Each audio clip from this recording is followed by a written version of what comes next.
Quelle est donc justement la mission, la responsabilité des parents dans l'éducation des enfants? L'enfant, quand il est encore bébé, il n'a pas d'autre Dieu que toi.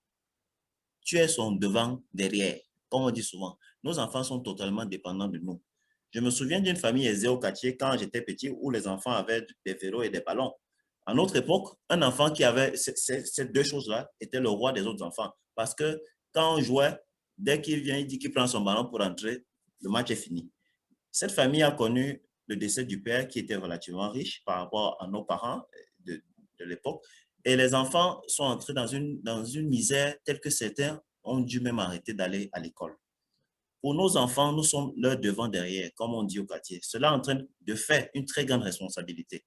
La responsabilité de les éduquer, de leur communiquer des valeurs fondamentales, de leur montrer le droit chemin. C'est une mission spéciale que Dieu nous confie et nous devons donc nous y engager résolument.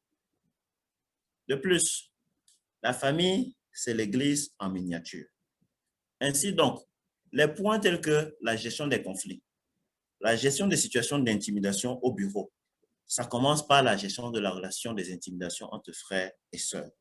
La gestion des situations de crise, telles que le manque d'argent, la pauvreté, c'est à la maison que ça commence. C'est là-bas qu'on commence à gérer ça.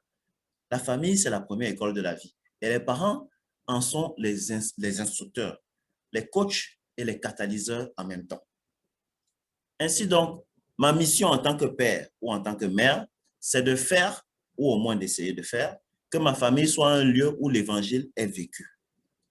Dans son exhortation apostolique Familiaris Consortio, en son numéro 36, le pape Jean-Paul II dit « C'est aux parents, en effet, de créer une atmosphère familiale animée par l'amour et le respect envers Dieu et les hommes, telle qu'elle favorise l'éducation totale, personnelle et sociale de leurs enfants. » La famille, c'est donc la première école des vertus sociales dont aucune société ne peut se passer.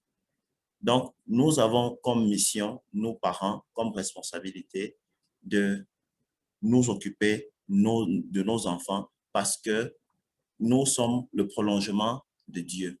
Dieu nous a créés, mais nous devons continuer son œuvre avec nos enfants et les éduquer de manière à faire des hommes debout, des personnes qui sont valables et utiles pour la société.